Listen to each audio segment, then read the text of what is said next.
Hello guys, আসসালামু আলাইকুম।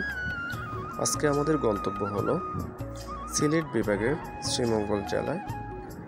আমাদের পরিকল্পনা ছিল আমরা উপবন এক্সপ্রেস ট্রেনে করে যাব।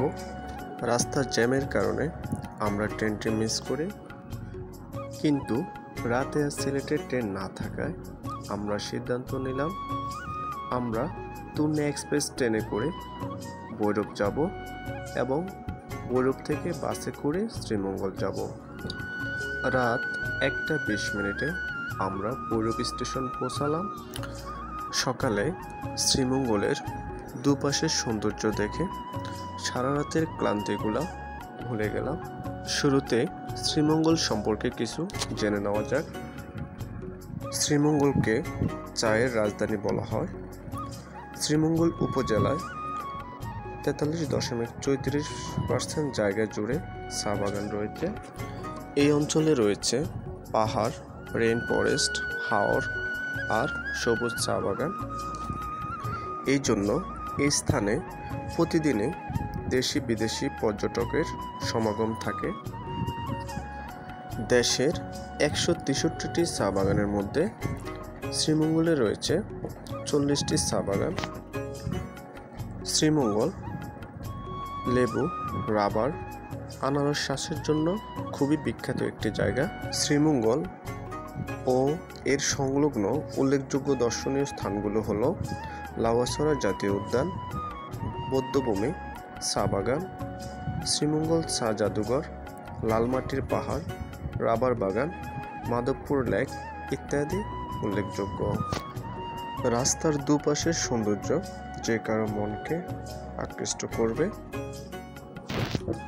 বিশেষ করে দুপাশের চা বাগানের সৌন্দর্য খুবই মনোমুগ্ধকর ছিল, যা অত্যন্ত ভালো লেগেছে। বাস থেকে নেমে আমরা হোটেলে প্রবেশ করলাম। হোটেলের পরিবেশটা অত্যন্ত ভালো ছিল, যা আপনারা দেখে বুঝতেছেন। খাবারের মানটাও ভালো ছিল। তারপর আমরা আমার বন্ধুর বাসায় যাওয়ার জন্য রওনা হলাম। বাড়ির ভিতরে গিয়ে বাড়ির পরিবেশটা দেখে আমি খুবই অবাক হলাম। এত সুন্দর বাসা, সত্যি দেখে খুবই অবাক হয়েছিলাম।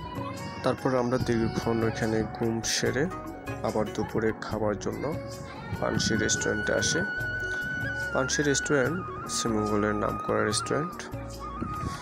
রেস্টুরেন্ট থেকে খাবার সেরে আমরা মাধবপুর লেক যাওয়ার সিদ্ধান্ত নিলাম। কিন্তু রাস্তার মধ্যে এত পরিমাণ বৃষ্টি ছিল, যা আপনারা দেখতে পাচ্ছেন। ভাগ্যক্রমে আমরা আর ওইখানে যেতে পারিনি।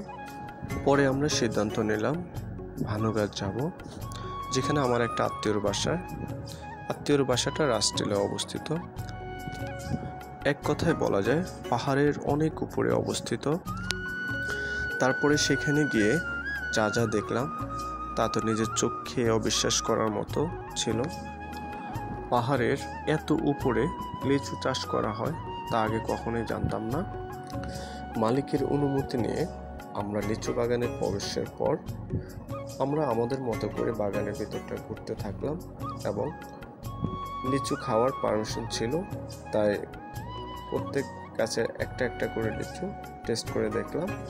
আমার কাছে একটা বিষয় খুবই অবাক লাগছে যে এত ছোট গাছগুলোতে এত পরিমাণ লিচু কিভাবে ধরে। লিচুর থোকাগুলো একবারে মাটির সাথে লেগে আছে। তবে আমি একটা বিষয় লক্ষ্য করে দেখলাম যে বাগানের মালিকটা অত্যন্ত ভালো মনের ছিল। উনি আমাকে লিচু সম্পর্কে অনেক কিছু বুঝিয়েছিল।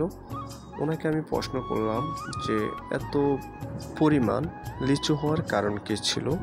উনি আমাকে উত্তরে বলেছেন লিচু বাগানের অনেক পরিচর্যা করতে হয়।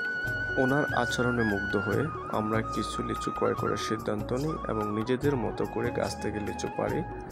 আমরা এখন যেখানে অবস্থান করছি ওইখান থেকে ভারতের মেঘালয়ের পাহাড়গুলা সম্পূর্ণ দেখা যাচ্ছে, যেখানে পাহাড়ের নিচ দিয়ে মেঘ অতিবাহিত হচ্ছে। যতটুকু সম্ভব ভিডিওতে আপনাদের দেখানোর চেষ্টা করেছি। তারপরে আমরা আবার শ্রীমঙ্গল স্টেশনে ফিরে আসি। শ্রীমঙ্গল স্টেশনের পাশে একটি হোটেলে খিচুড়ির আইটেম দেখে খুবই অবাক হলাম। আজকের মতো এখানেই শেষ করলাম। আবারও দেখা হবে অন্য কোনো ব্লগে। সে পর্যন্ত আপনারা ভালো থাকবেন, সুস্থ থাকবেন। আল্লাহ হাফেজ, আসসালামু আলাইকুম।